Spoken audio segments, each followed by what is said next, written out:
प्रिय दर्शक बंधुओं, क्या आप जानते हैं कि शनिदेव जिस मनुष्य पर प्रसन्न हो जाएं, उसका भाग्य रातों रात बदल जाता है। यहां तक कि ग्रहों के कठोर दंड भी उसकी राह छोड़ देते हैं।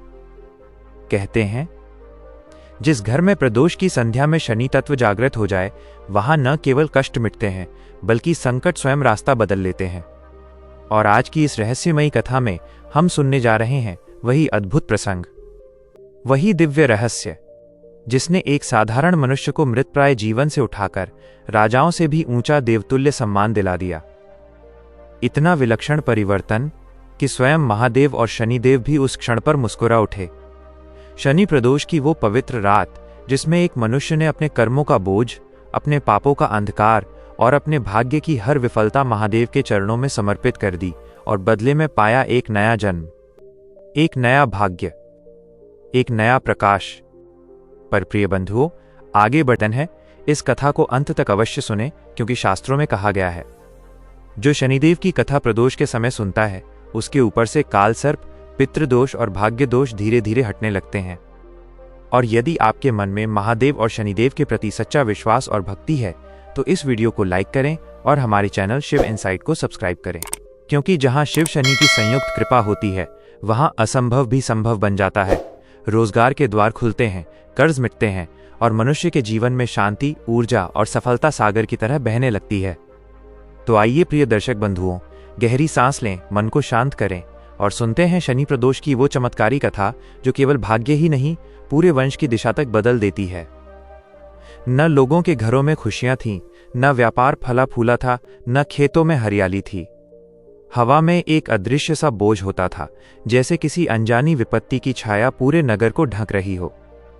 लोग कहते थे, ये सब शनि की क्रूर दृष्टि का प्रभाव है, लेकिन कोई नहीं जानता था कि कब से और कैसे ये विपत्ति सबके जीवन में आकर बैठ गई थी। नगर का राजा विक्रमसेन अपने राजमहल में बैठा हर दिन ये सोचता कि आखिर कौन सी भूल उसने की है, जिसके कारण उसकी प्रजा, उसका राज्य और उसका मन इस अंधेरे से घिरने लगा है।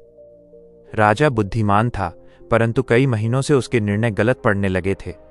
युद्धों में हार, कोषागार का खाली होना, फसलों का नष्ट होना और सबसे बढ़कर उसके इकलौते पुत्र युवराज वंशधीर का अस्वस्थ होना। राजवैद्य दिन रात प्रयत्न करते, पर युवराज की स्थिति बिगड़ती ही जा रही थी। कोई बीमारी दिखाई नहीं देती थी, पर शरीर दिन ब दिन कमजोर होता जा रहा था। ऐसा लगता था मानो किसी अदृश्य शक्ति ने उसका तेज चूस लिया हो। राजा की एकमात्र आशा गुरुदेव रत्नवीर थे, राज्य के वरिष्ठ तपस्वी, जिनकी साधना और भविष्यदर्शिता की ख्याति दूर दूर तक फैली थी। राजा कई दिनों से उनसे मिलने की इच्छा रखता था, पर गुरुदेव समाधि में थे। समाधान के पूरे 40 दिनों बाद वे महल पहुंचे। उनके चेहरे की गंभीरता देखते ही राजा समझ गया कि बात साधारण नहीं है। गुरुदेव ने धीमे स्वर में कहा, राजन, राज्य पर शनिदेव की प्रचंड दृष्टि पड़ी है। यह समय सामान्य नहीं है।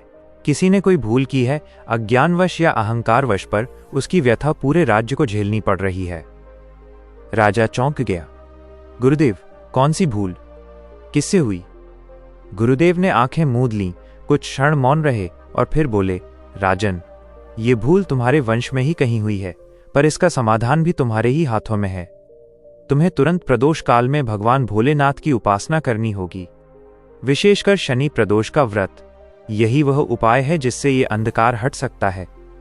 राजा ने तुरंत व्रत का संकल्प ले लिया, पर गुरुदेव ने आगे कहा, राजन, इस व्रत के लिए तुम्हें वो दिव्य कथा सुननी होगी जो सदियों से केवल उन्हीं को बताई जाती है, जिनका जीवन परिवर्तन के कगार पर खड़ा हो। वो कथा तुम्हें एक साधक बताएगा, वही साधक जो कल पहाड़ों से नीचे उतर कर आएगा। उसका नाम है अघोरनाथ। पर सावधान, वो साधारण मनुष्य नहीं। उसकी परीक्षा में सफल हुए बिना वह कथा तुम्हें नहीं देगा। राजा के मन में हजारों प्रश्न उठे, पर उसके पास विकल्प नहीं था। केवल एक ही आशा थी, शनि प्रदोष का व्रत और वो रहस्यमयी कथा।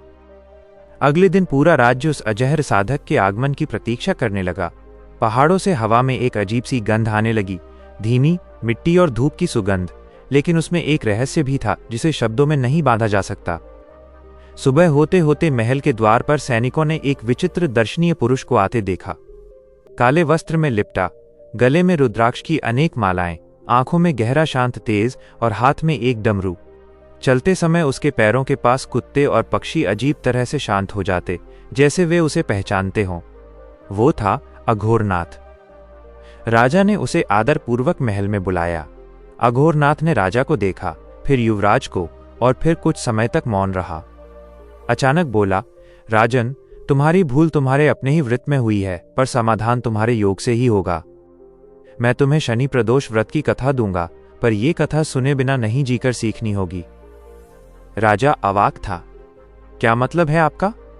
क्या परीक्षा लेनी होगी? अघोरनाथ मुस्कुराया, परीक्षा हर उस व्यक्ति की होती है जिसे भाग्य बदलने का अधिकार दिया जाने वाला हो। तुम इस राज्य के स्वामी हो, तुम्हारी परीक्षा कठिन होगी। राजा तैयार था। अघोरनाथ ने कहा, आज रात जब सूर्य अस्त हो जाए, प्रदोष काल के आरंभ होते ही तुम मेरे साथ श्मशान के उस पुराने घर में चलोगे जहां कोई मनुष्य नहीं जाता। वहां वो कथा तुम्हारे सामने प्रकट होगी, पर रूप में नहीं, घटना में। जो तुम देखोगे वही तुम्हारा मार्गदर्शन होगा। राजा के पैरों तले जमीन ही खिसक गई।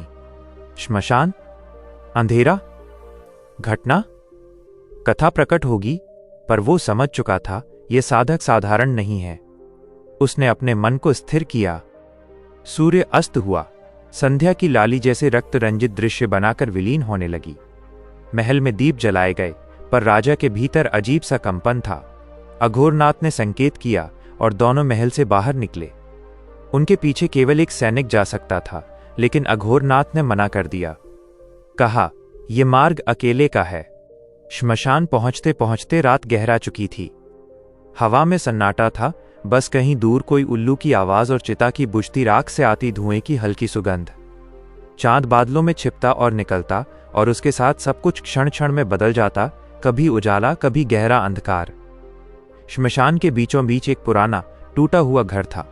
कहा जाता था कि वहां कभी एक पंडित रहता था जो तंत्र साधना करता था, पर उसकी मृत्यु के बाद घर को अपवित्र मानकर छोड़ दिया गया था।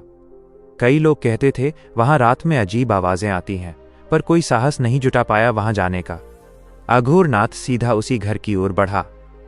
राजा उसके पीछे पीछे। घर का दरवाजा खुला तो भीतर अंधेरा नहीं, एक मंद नीली आभा थी, जैसे कोई अनदेखी शक्ति भीतर जागृत हो। अघोरनाथ ने धीमे स्वर में मंत्र उच्चारा और हवा अचानक स्थिर हो गई। फिर उसने राजा से कहा, अब जो भी देखोगे शांत रहना। यह कथा है, लेकिन जीवित कथा। ये दृश्य तुम्हें बताएंगे कि शनि प्रदोष व्रत क्यों इतना शक्तिशाली है। यह केवल पूजा नहीं, एक अनुभव है, एक यात्रा है और एक चेतावनी। इतना कहकर वो राजा को लेकर अंदर गया। घर का पहला ही दृश्य ऐसा था कि राजा स्तब्ध रह गया। दीवारें अचानक चमक उठीं, जैसे किसी ने उस घर को दूसरे लोक से जोड़ दिया हो। बीच में एक विशाल अर्धनारेश्वर का प्रकाशमान स्वरूप दिखाई दिया, जिसके आधे भाग में शिव का तेज था और अन्य भाग में शनि का गंभीर, निष्ठुर, न्यायपूर्ण आकर्षण। फिर धीरे धीरे दृश्य बदलने लगा। राजा ने देखा एक गांव, एक किसान, एक साधारण घर, और उस घर में एक वृद्ध महिला जो रोज प्रदोष काल में शिव का जलाभिषेक करती थी। लेकिन यह दृश्य केवल दृश्य नहीं था, जैसे राजा उसी गांव में खड़ा हो गया हो। उसे हवा का स्पर्श महसूस हुआ, लोगों की आवाज सुनाई दी, और उस वृद्धा के घर की शांति उसे भी छूने लगी। अघोरनाथ ने कहा, यही कथा का आरंभ है। राजा ने देखा वृद्धा का एक बेटा था, युवक, पर क्रोधी और महत्वाकांक्षी। वह मेहनत से भागता था और अपनी मां को बोझ समझता था। लेकिन मां उसे हमेशा एक ही बात कहती, बेटा, प्रदोष काल में भगवान शिव के सामने जो मनुष्य झुकता है, उसके सभी ग्रह शांत हो जाते हैं। जिस पर शनि की छाया हो, उसे तो प्रदोष विशेष रूप से करना चाहिए। पर युवक हंस देता, मां, ग्रह नक्षत्र क्या कर लेंगे? भाग्य तो हाथों में होता है। राजा मन में सोचने लगा, ये युवक तो मेरी ही तरह है, अहंकार और अज्ञान में डूबा हुआ। अघोरनाथ ने कहा, देखते जाओ राजन, सबसे बड़ी भूल हमेशा अहंकार से होती है। एक दिन गांव में भयानक तूफान आया। किसान की सारी फसल नष्ट हो गई, लोगों के घर टूट गए। लेकिन वृद्धा का घर सुरक्षित रहा, क्योंकि वो हर प्रदोष को शिव की उपासना करती थी। पर उसके बेटे ने फिर भी इसे संयोग मान लिया। अगले दृश्य में राजा ने देखा, युवक शहर जाता है, गलत संगत में पड़ता है, धन के अभिमान में चूर हो जाता है। और तभी शुरू होती है उसकी वास्तविक विनाशक कहानी, जब उसके जीवन में शनिदेव का पहला प्रहार होता है। उसका धन अचानक नष्ट हो जाता है, वो ठगा जाता है, मित्र उसे छोड़ देते हैं, बीमारी घेर लेती है, पर वो फिर भी मां की बात नहीं मानता। एक रात वो मां को डांटकर घर से चला जाता है और कहता है, तुम्हारे प्रदोष और तुम्हारे शिव मुझे नहीं चाहिए, मैं स्वयं अपना भाग्य बनाऊंगा। वो ये बोलकर अंधेरे में चला जाता है और अगले ही क्षण दृश्य ऐसा बदलता है कि राजा का हृदय कांप उठता है। युवक एक निर्जन जंगल में भटक रहा है। रात गहरी हो रही है। कहीं दूर से शेर की आवाज, कहीं सन्नाटा, कहीं पतझड़ की सरसराहट। युवक भयभीत होकर दिशा ढूंढता है, पर जहां जाता है अंधेरा और बढ़ता जाता है। आकाश में बादल घिरने लगते हैं, बिजली कौंधती है और अचानक एक विशाल छाया उसके सामने प्रकट होती है। उसकी आंखें अंगारों जैसी, उसका स्वर गगन को चीर देने वाला। मनुष्य, तुम्हें क्या लगता था कि कर्मों का फल नहीं मिलता? क्या कभी प्रदोष का महत्व समझा? क्या अहंकार तुम्हें कहीं भी बचा सकता है? वो शनिदेव थे। युवक भय से कांप गया, गिड़गिड़ाने लगा, क्षमा करें देव, मुझसे भूल हुई। शनिदेव ने कहा, तुम्हारी मां प्रदोष करती थी इसलिए उसके घर की रक्षा हुई, पर तुमने उसे ही छोड़ दिया। अब तुम्हारे कर्मों का समय है। राजा ये दृश्य देखकर भीतर से टूट रहा था। उसे लग रहा था मानो उसे ही डांटा जा रहा हो, उसके भीतर की हर गलती जैसे सामने आ रही हो। युवक रोता है, गिड़गिड़ाता है और तभी दूर एक मंद ज्योति दिखाई देती है। वृद्धा हाथ में दीपक लिए अपने बेटे को ढूंढती आती है। वो शेरों, भूत प्रेतों, अंधेरे रात किसी से नहीं डरती, सिर्फ एक मंत्र बोलती जाती है, त्र्यंबकम यजामहे। और जैसे ही वो अपने बेटे तक पहुंचती है, शनिदेव की कठोर दृष्टि शांत होने लगती है। वे कहते हैं, मातृभक्ति और प्रदोष की शक्ति ने तुम्हें बचा लिया। तुम्हारे कर्मों का फल तो तुम्हें भुगतना ही होगा, पर मृत्यु नहीं मिलेगी। प्रदोष वही शक्ति है जो मृत्यु को भी रोक देती है। ये दृश्य समाप्त हुआ। राजा गहरी सांस लेकर खड़ा रह गया। आंखों में एक विचित्र कंपन था। उसे लगा जैसे उसकी आत्मा हिल गई हो। अघोरनाथ ने उसे देखा और कहा, राजन, यह कथा का पहला अध्याय था।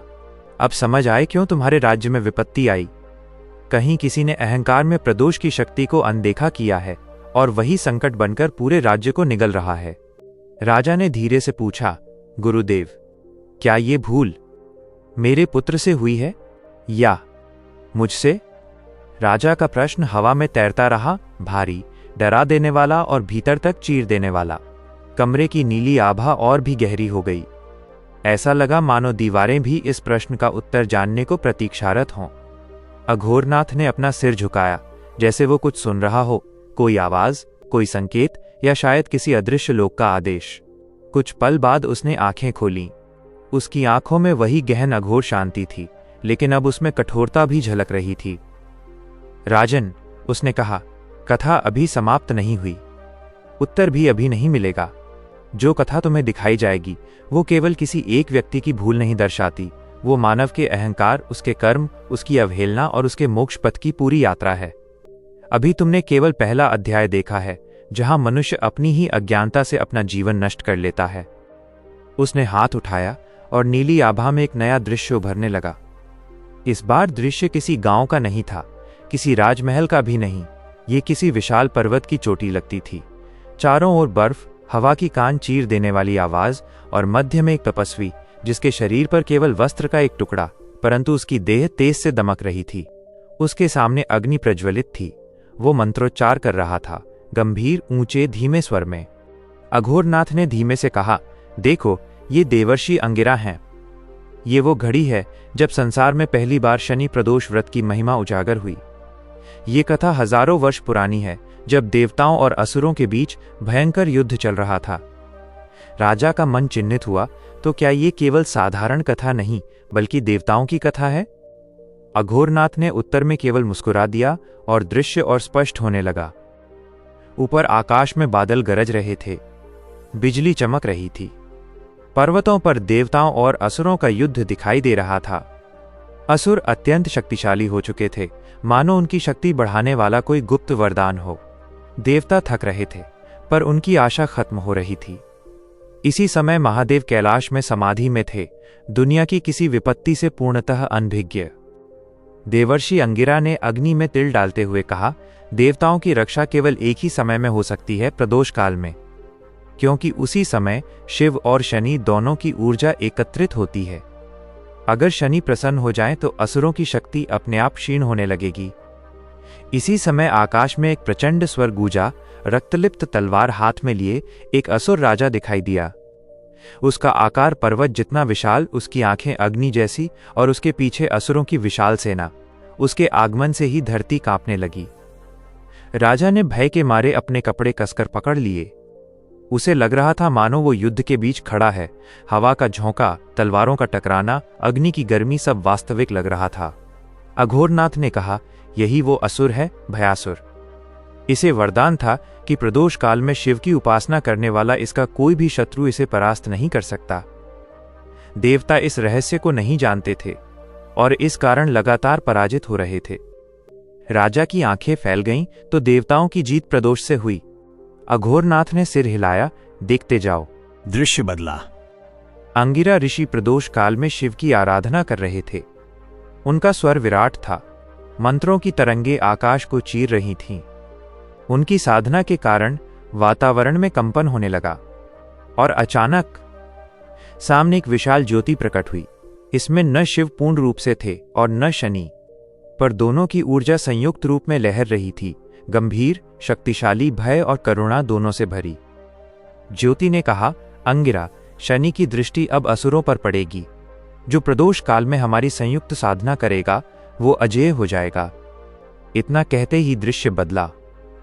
देवताओं की सेना अचानक चमक उठी। उनके हथियार तेजस्वी हो गए।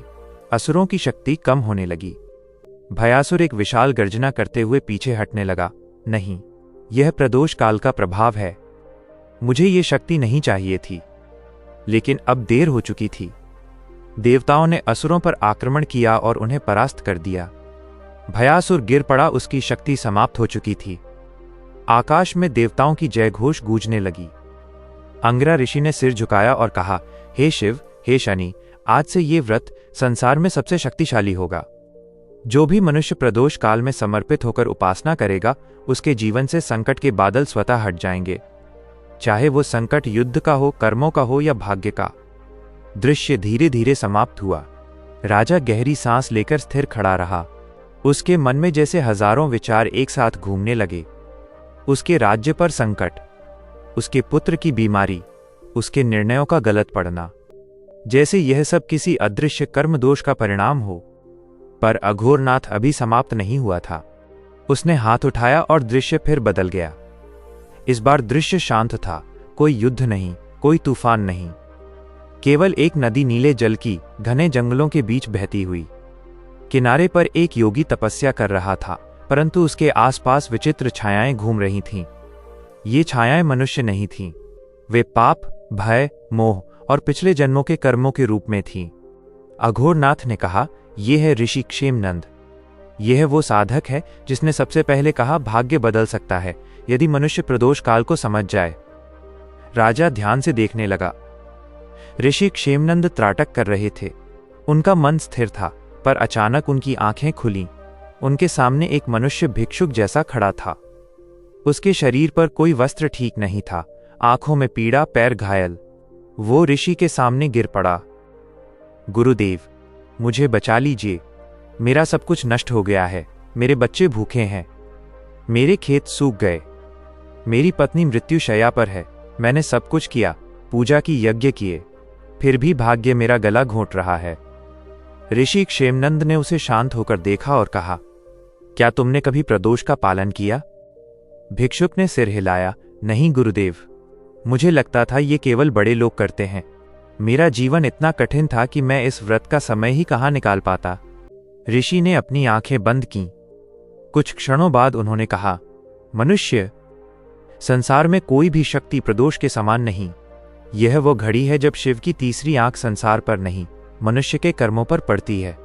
और शनिदेव, जो कभी किसी पर अन्याय नहीं करते, इस घड़ी में सबसे प्रसन्न होते हैं, क्योंकि यह न्याय का समय है।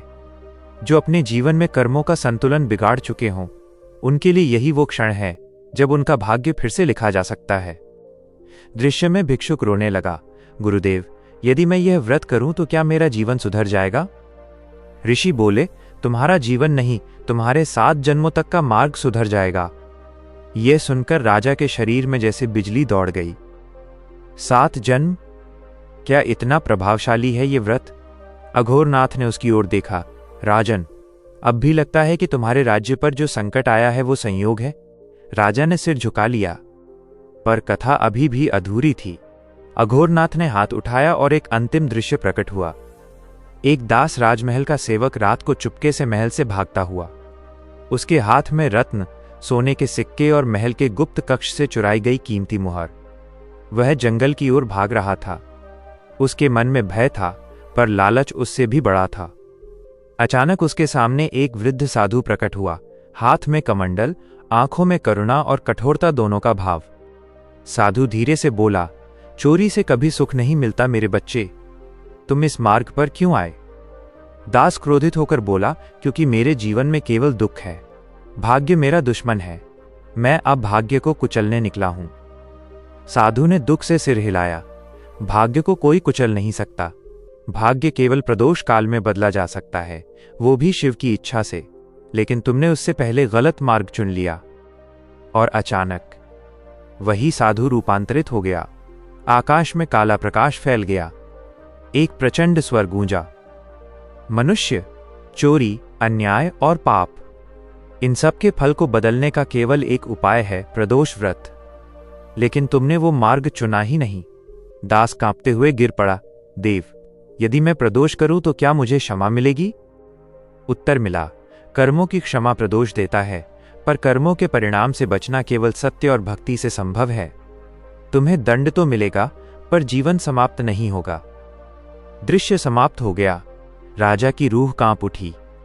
उसे लगा, उसने अपने जीवन में कितनी गलतियां की, कितनी उपेक्षाएं की, कितनी बार प्रदोष को हल्का समझा। अघोरनाथ ने उसकी ओर देखा और धीमे से कहा, राजन, अब बताओ, तुम्हारे राज्य में जो संकट आया वो किसकी भूल है? राजा ने कांपती आवाज में कहा, गुरुदेव, शायद मेरे वंश में, हमसे। अघोरनाथ ने गंभीरता से कहा, उत्तर अगले अध्याय में मिलेगा।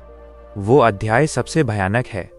राजमहल की गूंजती हुई नीरवता के बीच राजा दिव्यमित्र अघोरनाथ की बातों से अभी भी कांप रहा था।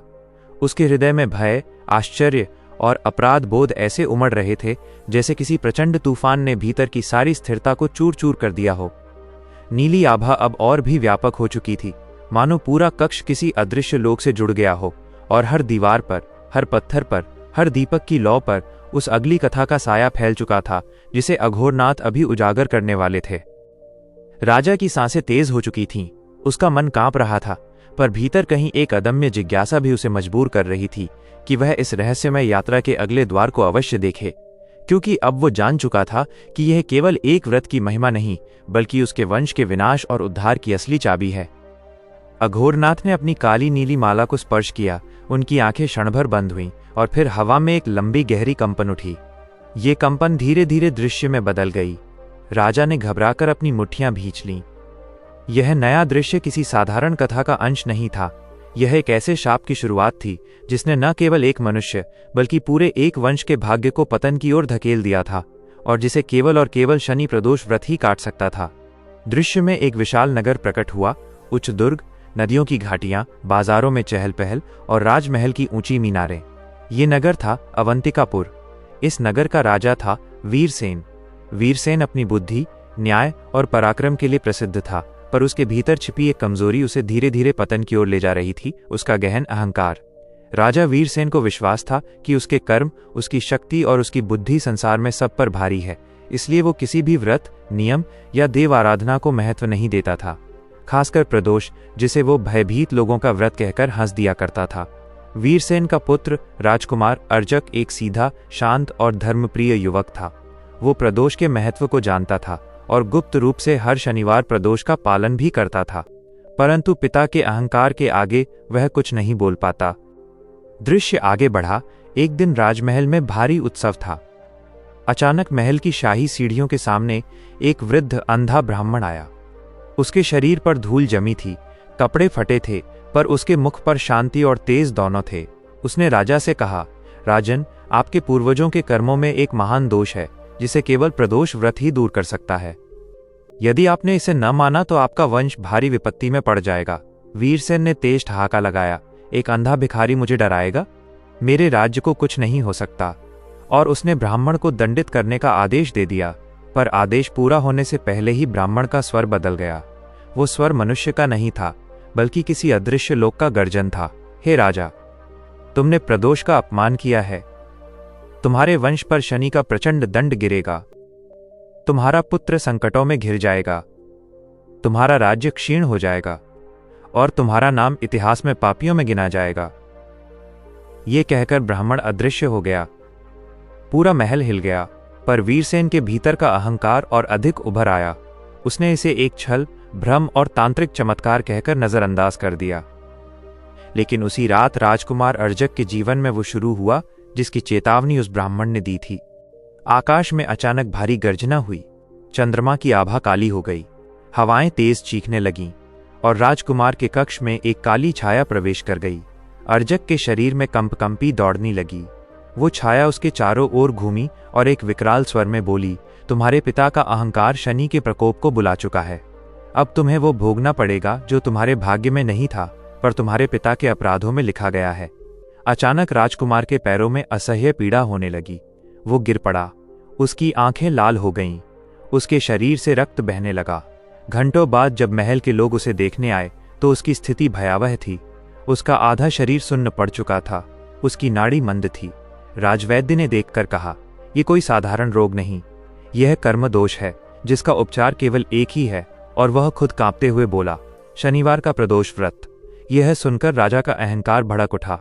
उसने वैद्य को गलत करार देते हुए कहा, तुम सब मिलकर मुझे प्रदोष व्रत के आगे झुकाना चाहते हो, पर मैं नहीं झुकूंगा। और उसने प्रदोष के आयोजन पर रोक लगा दी। अघोरनाथ की आवाज इस दृश्य के बीच से उभरी, राजन, जब अहंकार बुद्धि पर पर्दा डाल देता है तब मनुष्य अपने ही वंश का विनाश अपने हाथों लिख देता है। दृश्य फिर बदला। अब महल में अशांति थी। राजकुमार की हालत बिगड़ती जा रही थी। नगर में अकाल शुरू हो गया। वर्षा बंद हो गई। फसलें सूख गईं। सैनिक बीमार पड़ने लगे। गर्भवती स्त्रियों के गर्भ गिरने लगे। पशु मरने लगे। और नगर में ये चर्चा फैल गई कि ये सब राजा के प्रदोष विरोधी पाप का परिणाम है। जनता में भय था और राजा वीरसेन का क्रोध बढ़ता जा रहा था। इसी बीच एक दिन राजकुमार अर्जक ने अपने पिता का हाथ पकड़कर कहा, पिताश्री, मुझे मृत्यु का भय नहीं, परंतु ये शाप हमारे हजारों प्रजा को क्यों भुगतना पड़े? यदि प्रदोष हमारा उद्धार कर सकता है तो क्यों न हम इसे आजमाएं? राजकुमार की आंखों से आंसू बह रहे थे। ये देखकर राजा के कठोर हृदय में भी हलचल हुई, पर अहंकार अब भी पूरी तरह टूटा नहीं था। तभी महल के बाहर एक तेज प्रकाश हुआ और वही अंधा ब्राह्मण फिर प्रकट हुआ, पर अब वो अंधा नहीं था। अब उसकी आंखें प्रज्वलित थीं, उसकी देह दिव्य तेज से चमक रही थी। वो अब ब्राह्मण नहीं बल्कि शनिदेव का गण के रूप में प्रकट हुआ था। उसने कहा, राजा वीरसेन, तुम्हारे पुत्र की पीड़ा तुम्हारी देन है, परंतु अभी भी देर नहीं हुई। यदि आज की रात शनिवार का प्रदोष और तुमने पूर्ण श्रद्धा से किया तो तुम्हारे पुत्र की मृत्यु टल जाएगी। तुम्हारे राज्य पर पड़े सभी शाप हट जाएंगे और तुम्हारे पूर्वजों का कर्म दोष भी मिट जाएगा। राजा के भीतर पहली बार अहंकार की जगह भय ने जन्म लिया। उसे लगा कि उसके किए पापों की जड़ वो स्वयं है। उसने कांपते हुए कहा, मैं तैयार हूं, मुझे व्रत का विधान बताओ। पर तभी गण ने कहा, विधान मैं नहीं बताऊंगा, विधान वो बताएगा जिसे तुमने जीवन भर सबसे तुच्छ समझा। और वो एक दिशा में देखने लगा। राजा ने देखा, महल का एक साधारण सेवक नाम धीरमित्र, जो जीवन भर किसी से ऊंची आवाज में नहीं बोला, जो रोज चुपचाप महल के मंदिर में दीपक जलाता था, जो चुपचाप शनिवार के प्रदोष व्रत रखता था, वो आगे आ रहा है। उसकी आंखों में करुणा और शांति थी, पर अब उसमें फैसला सुनाने वाली दिव्यता भी थी। धीरमित्र ने राजा की ओर देखकर कहा, राजन, प्रदोष व्रत उन लोगों का हथियार है जो अपने भाग्य से लड़ना चाहते हैं। यह व्रत देवताओं को नहीं, मनुष्य के कर्मों को बदलता है, पर यह व्रत अहंकारी के लिए नहीं, विनम्र के लिए है। राजा रो पड़ा। धीरमित्र ने आगे कहा, यदि आज की रात आप संपूर्ण श्रद्धा से व्रत करेंगे तो शनि के प्रकोप का द्वार बंद हो जाएगा, पर एक शर्त है। राजा कांपकर बोला, कौन सी शर्त? आज की रात आपको अपने सिंहासन को छोड़कर एक साधारण मनुष्य की तरह व्रत करना होगा। न राजा के वस्त्र, न राजा का अभिमान, न राजा का आदेश। आज आप केवल वीरसेन बनकर व्रत करेंगे, राजा बनकर नहीं। क्योंकि अहंकार का व्रत नहीं होता, केवल आत्मा का होता है। राजा की आंखों से आंसू बह पड़े। उसने सिर झुका दिया और उसी क्षण हजारों वर्षों बाद पहली बार राजा वीरसेन ने अहंकार त्याग दिया। अघोरनाथ ने दृश्य रोक दिया। नीली आभा स्थिर हो गई। फिर उसने राजा दिव्यमित्र की आंखों में देखते हुए धीमे से कहा, अब तुम समझते हो राजन, क्यों तुम्हारे वंश में पीढ़ियों से संकट चला आ रहा है। तुम्हारे वंश में एक वीरसेन था जिसने प्रदोष का अपमान किया था। वह कर्म आज तुम्हें भोगना पड़ रहा है। राजा कांप गया। उसने धीरे से पूछा, गुरुदेव, क्या मेरे वंश का शाप भी प्रदोष से कट सकता है? अघोरनाथ ने कहा, हां राजन, पर अगला अध्याय सबसे कठिन है, क्योंकि जो होने वाला है वो तुम्हारे हृदय को तोड़ देगा, पर तुम्हारे भाग्य को लौटा देगा। राजमहल की ठंडी होती नीली आभा के बीच राजा दिव्यमित्र का चेहरा सफेद पड़ चुका था, मानो अभी अभी उसने अपने ही वंश की जली हुई राख को छू लिया हो। अघोरनाथ की आंखें स्थिर थीं, पर उनमें एक ऐसा सत्य छिपा था जो किसी भी राजा के लिए सहना असंभव होता, और अब वही सत्य उजागर होने वाला था। हवा अचानक भारी हो गई, जैसे समय स्वयं ठहरकर अगली कथा सुनने की प्रतीक्षा कर रहा हो। अघोरनाथ ने अपनी कमंडल से उठती धुंध को हाथ से फैलाया, और उस धुंध ने धीरे धीरे एक नया दृश्य बनाना शुरू किया। एक ऐसा दृश्य जो पिछले दृश्य से कहीं अधिक भयावह, अधिक करुणामय और अधिक निर्णायक था। यह दृश्य राजा वीरसेन के जीवन की सबसे पीड़ादायक रात और शनि प्रदोष की सबसे चमत्कारी घड़ी की ओर ले जा रहा था। वो घड़ी जिसने एक वंश को मिटाया भी और पुनर्जीवित भी किया। नीले प्रकाश के बीच दिखाई देने लगा उस रात का महल, जहां हजारों दीपक बुझ चुके थे, हवाओं में करुणा का रुदन था और कक्षों में वेदनाओं की प्रतिध्वनि तैर रही थी। राजा वीरसेन, जिसने जीवन भर अहंकार को अपना कवच बनाया था, अब उसी अहंकार से मुक्त होने की पीड़ा से गुजर रहा था। उसने राजसी वस्त्र उतारकर साधारण कपड़ा पहना था। उसके चेहरे पर गहरी थकान और अपराध बोध था, पर उससे भी अधिक उसके मन में एक भय था। क्या प्रदोष व्रत सच में उसके पुत्र को बचा पाएगा? क्या वो अपने अपराधों की भरपाई कर सकेगा? बाहर पूरे राज्य की जनता महल के द्वार पर जमा थी। कोई रो रहा था, कोई प्रार्थना कर रहा था, कोई राजा के पाप को कोस रहा था। कुछ सैनिकों की बातें हवा में तैर रही थी। अगर आज राजकुमार बच गया तो ये शनि प्रदोष का चमत्कार होगा, अगर न बचा तो राज्य का अंत निश्चित है। उसी क्षण अंधकार से धीरमित्र प्रकट हुआ। धीमे कदम, शांत मुख, पर आंखों में ऐसी दृढ़ता जैसे उसे पहले से पता हो कि ये रात इतिहास का रुख बदलने वाली है। उसके हाथ में एक छोटा सा दीपक था, जिसकी लौ अजीब तरह से नीली थी, नीली बिल्कुल शनि तत्व जैसी। उसने राजा के सामने दीपक रखा और कहा, राजन, ये दीपक आपके भीतर के अंधकार को दिखाएगा। इसे लेकर शिवालय चलिए। ये व्रत महल में नहीं, मंदिर में पूर्ण होगा, क्योंकि आज आपको देवत्व के सामने खुद को समर्पित करना है। राजा कांपते हुए उठा, पर उसके कदम जैसे पत्थर के हो गए। वह बोला, धीर मित्र, क्या मेरा एक व्रत मेरे किए इतने पापों को मिटा देगा? धीर मित्र शांत स्वर में बोला, व्रत पाप नहीं मिटाता राजन। व्रत मनुष्य के भीतर बैठा दानव जलाता है। ये व्रत आपके अहंकार को जलाएगा, बाकी कर्म तो स्वयं शनिदेव देख लेंगे। ये सुनकर राजा के भीतर जैसे किसी ने अग्नि जला दी। वो दीपक लेकर आगे बढ़ा, पर तभी एक विकराल गर्जना ने पूरा महल हिला दिया। राजकुमार अर्जक की चीख, उसकी पीड़ा अब असहनीय हो चुकी थी। उसके कमरे से निकलती नीली ज्वाला आसमान तक उठ रही थी। राजा उस चीख से टूट गया। वह दौड़ता हुआ पुत्र के कक्ष में पहुंचा, जहां उसका पुत्र जमीन पर पड़ा था, बिल्कुल लकड़ी की तरह कठोर। उसकी आंखें सफेद हो चुकी थीं, उसकी नाड़ी धीमी हो चुकी थी, और उसके आसपास काली छाया घूम रही थी, वही छाया जिसने उसे श्रापित किया था। वो छाया गर्जी, वीरसेन, तुमने प्रदोष का अपमान किया था। तुम्हारा पुत्र उसी अपमान का दंड है। आज उसकी आत्मा मुझसे अलग नहीं होगी। उसे बचा सकते हो तो बचा लो।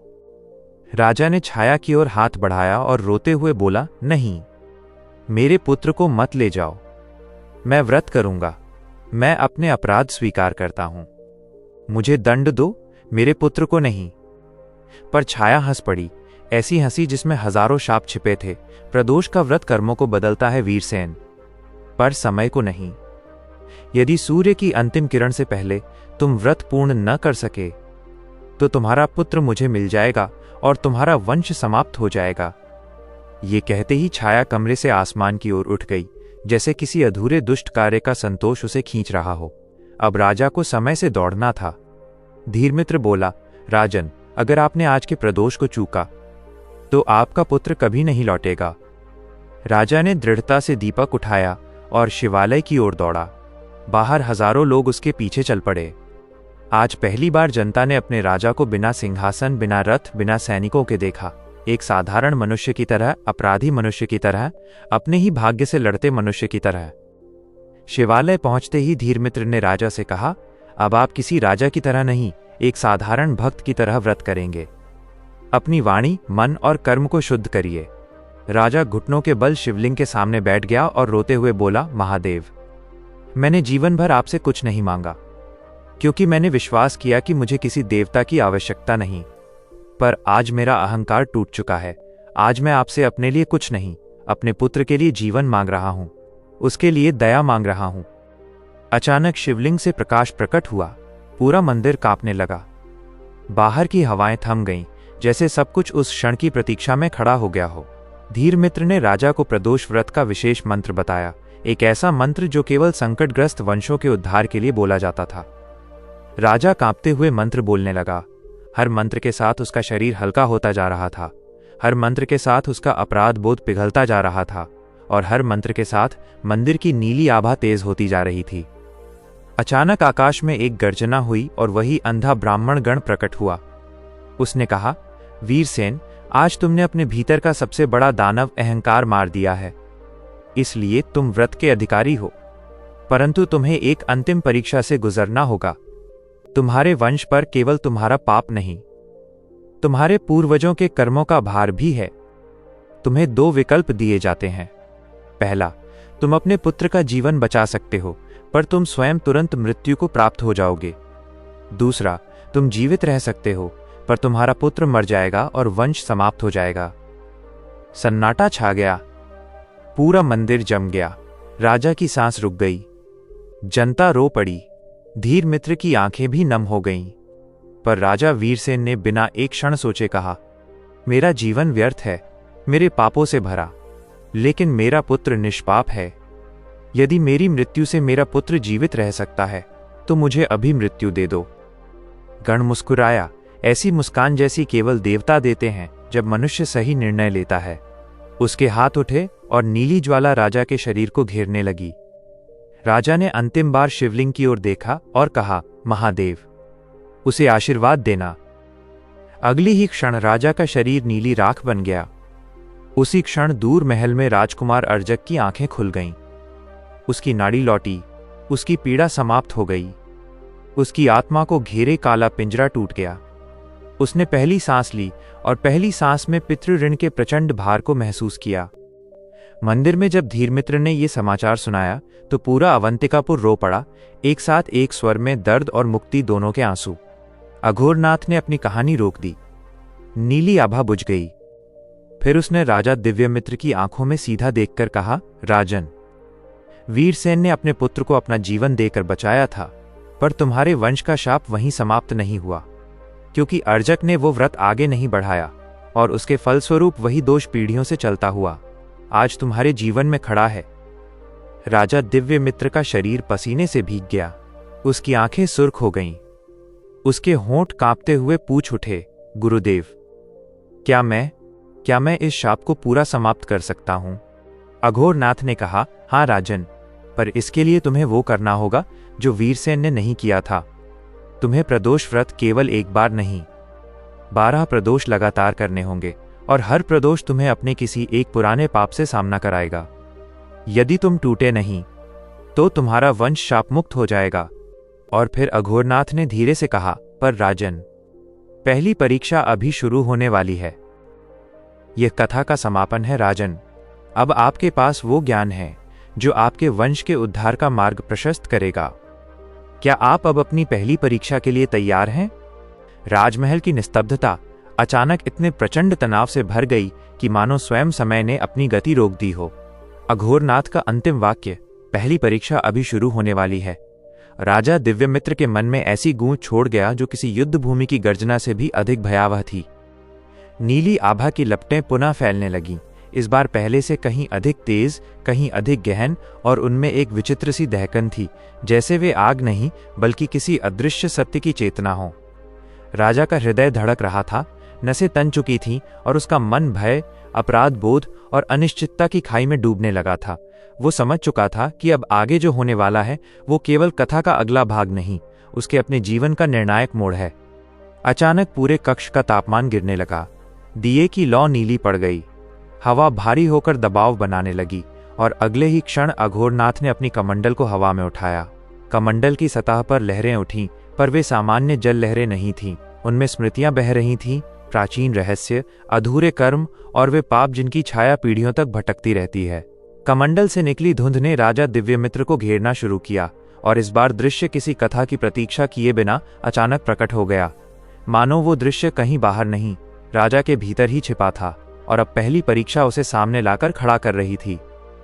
दृश्य में एक विशाल युद्ध भूमि उभरती दिखी और रक्त से सना हुआ मैदान, टूटे हुए रथ, बिखरे हुए अस्त्र शस्त्र, घायल सैनिकों की कराहें और बीच में खड़ा एक योद्धा युवा प्रचंड क्रोध में जलता हुआ। राजा दिव्यमित्र की सांस रुक गई, क्योंकि वो योद्धा कोई और नहीं बल्कि उसके पूर्वज राजकुमार रघुवीर थे। वही रघुवीर जो अपने शौर्य और दुष्टता दोनों के लिए प्रसिद्ध थे और जिनके कर्मों ने उनके वंश पर पहली बार शनि दोष को जन्म दिया था। अघोरनाथ की आवाज गूंजी, राजन, यह परीक्षा वंश की पहली जड़ को उजागर करेगी। रघुवीर का अधर्म, जिसे आज तक किसी ने स्वीकार नहीं किया, परंतु उसका दंड तुम्हारे वंश ने भोगा है और अब तुम भोग रहे हो।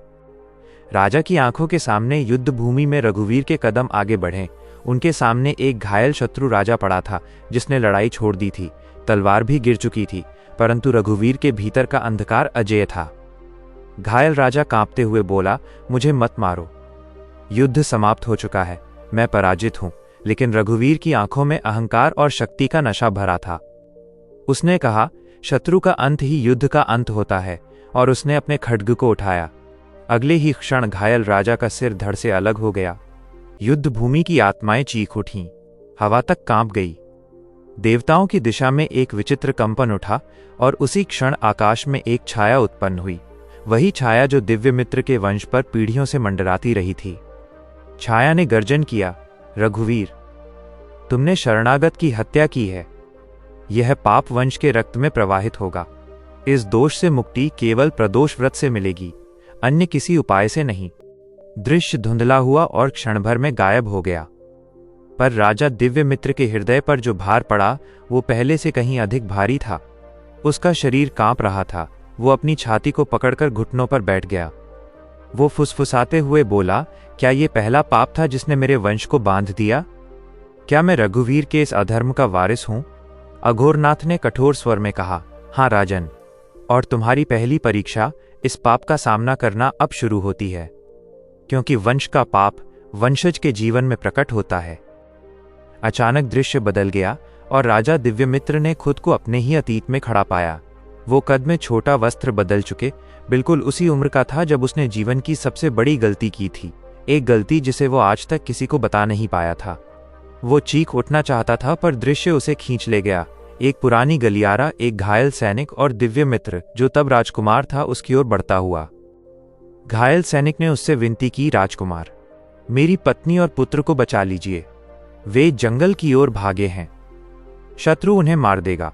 युवा दिव्यमित्र का हृदय डगमगाया था, पर उसी समय उसका घोड़ा घबरा गया और सैनिक की चेतावनी को नजरअंदाज करते हुए वो लौट आया।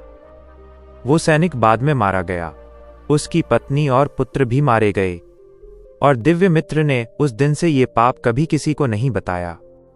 उसका हृदय छाती में धड़कना बंद कर चुका था। वो इस दृश्य को सह नहीं पा रहा था। गुरुदेव, यह परीक्षा क्यों? मैंने गलती की थी, पर जानबूझकर नहीं।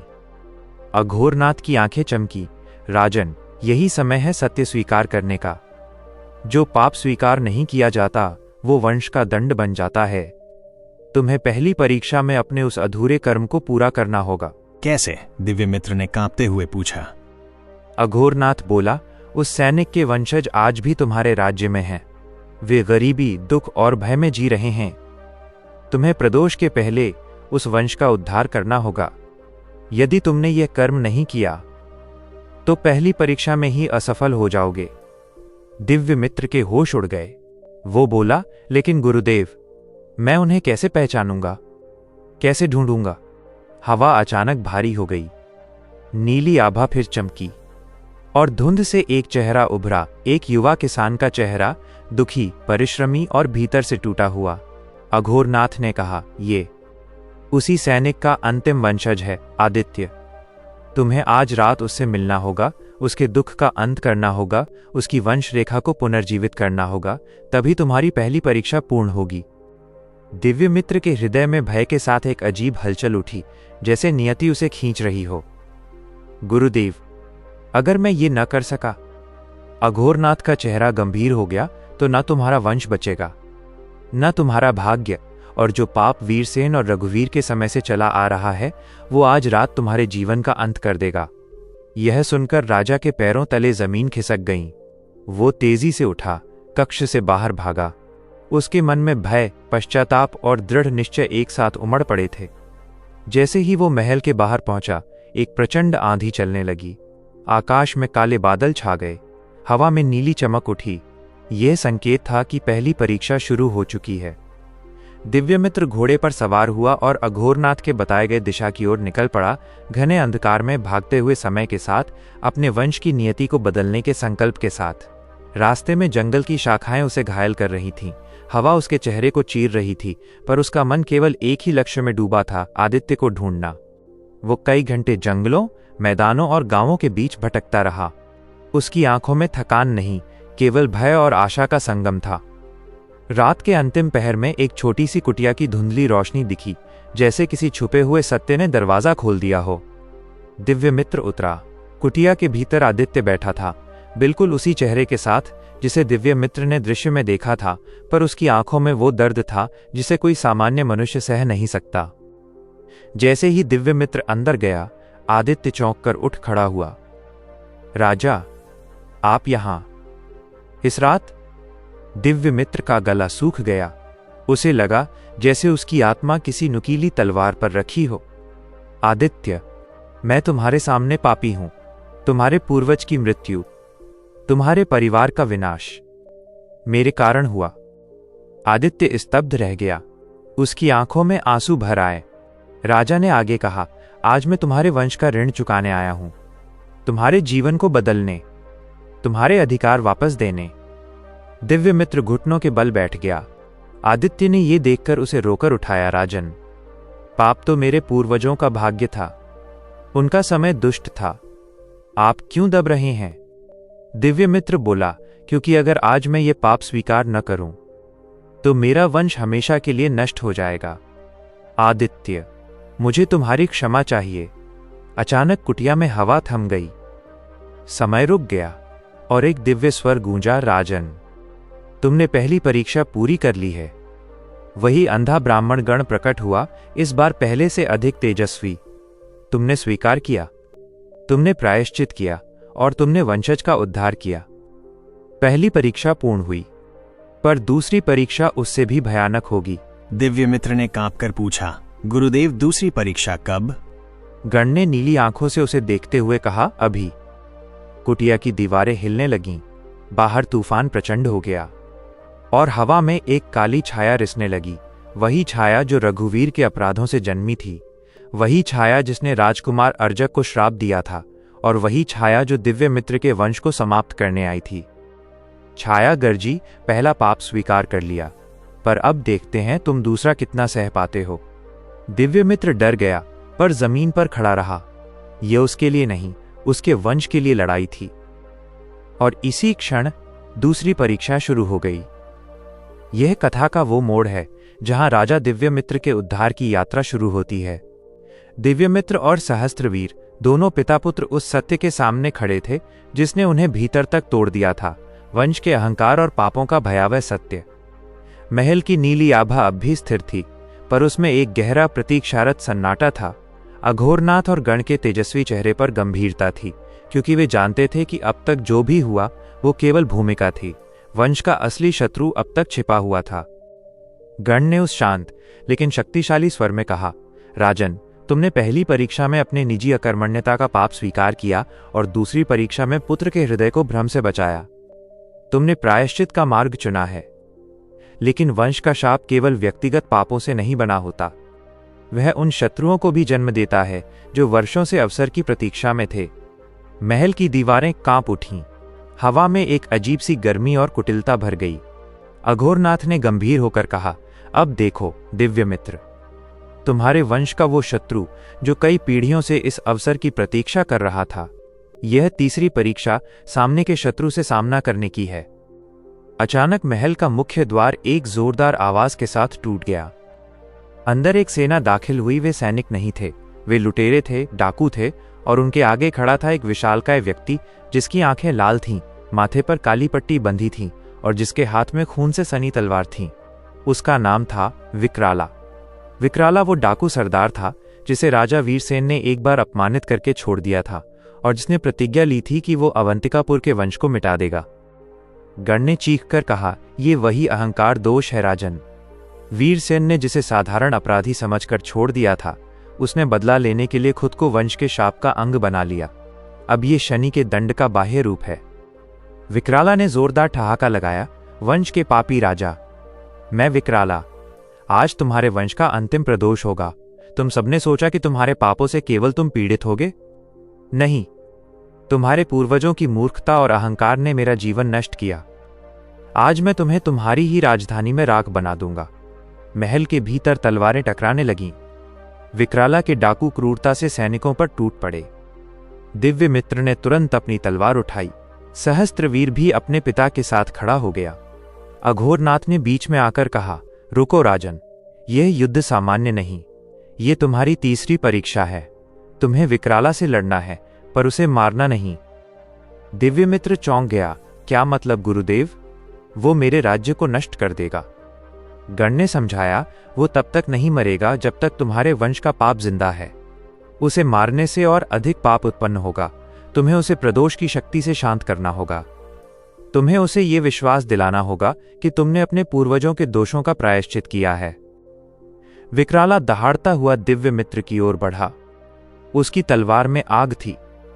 दिव्य मित्र और विकराला के बीच भयंकर द्वंद्व शुरू हुआ। राजा को अपने पुत्र, अपने राज्य और अपने वंश के लिए लड़ना था। विकराला हर वार में राजा को उसके पूर्वजों के पाप याद दिला रहा था। तुम वीरसेन के वंशज हो, वो अहंकारी था। तुम रघुवीर के वंशज हो, वो पापी था। हर वार के साथ दिव्य मित्र की शक्ति कम होती जा रही थी। उसे लग रहा था जैसे वो केवल एक व्यक्ति से नहीं, बल्कि अपने वंश के हजारों पापों के भार से लड़ रहा हो। सहस्त्रवीर पीछे से चिल्लाया, पिताश्री, प्रदोष की शक्ति, करुणा, क्रोध नहीं। तभी विकराला ने एक जोरदार प्रहार किया और दिव्य मित्र की तलवार हाथ से छूटकर दूर जा गिरी। विकराला की तलवार राजा की गर्दन पर थी। विकराला हंस पड़ा, वंश का अंत, अब तुम मरोगे। दिव्य मित्र ने अपनी आंखें बंद की। मृत्यु सामने खड़ी थी। उसने अंतिम बार अपने मन में महादेव का नाम लिया और बिना किसी प्रतिरोध के कहा, हां विकराला, मैं दोषी हूं। मेरे पूर्वजों ने तुम्हारा अपमान किया। मैं क्षमा मांगता हूं। जो दंड तुम्हें देना है मुझे दो, पर मेरा वंश अब प्रायश्चित के मार्ग पर है, उसे बख्श दो। यह सुनकर विकराला की आंखें चौड़ी हो गईं। उसकी तलवार कांपने लगी। अघोरनाथ ने तुरंत अवसर देखकर एक मंत्र फूंका और दिव्य प्रकाश उत्पन्न हुआ। गण ने गरजकर कहा, विकराला, यह राजा अब वीरसेन नहीं है, यह दिव्य मित्र है। इसने प्रदोष का संकल्प लिया है। शनिदेव अब तुम्हारे बदले की भावना को शांत कर रहे हैं। दिव्य प्रकाश विकराला के शरीर को छूने लगा। विकराला चीख उठा। उसकी आंखों का क्रोध शांत होने लगा और उसके चेहरे पर पीड़ा और पश्चाताप का भाव आ गया। उसकी तलवार जमीन पर गिर गई। नहीं, मेरे हृदय में अब कोई घृणा नहीं। यह राजा, यह पापी नहीं, यह शुद्ध है। विकराला घुटनों पर बैठ गया। उसके भीतर का प्रतिशोध का दानव शांत हो चुका था। उसने राजा की ओर देखा और बोला, राजन, आपका प्रायश्चित मेरे क्रोध से बड़ा है। मैं अब आपके राज्य को कोई हानि नहीं पहुंचाऊंगा।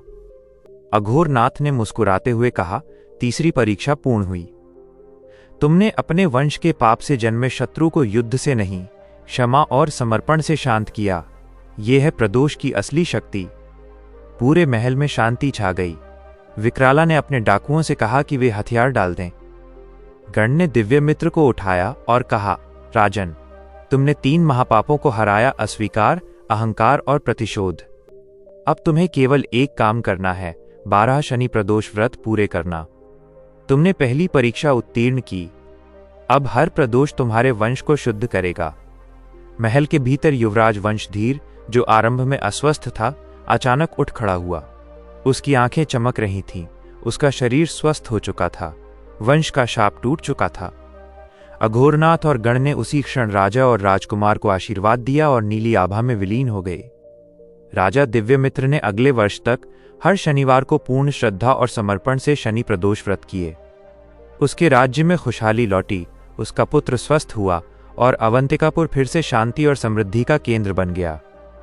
इस प्रकार सोम प्रदोष की कथा, जिसमें शनि प्रदोष की महिमा समाहित थी, राजा को न केवल उसके वंश के शाप से मुक्ति दिलाती है, बल्कि ये भी सिखाती है कि अहंकार से बड़ा कोई पाप नहीं और प्रायश्चित से बड़ी कोई शक्ति नहीं।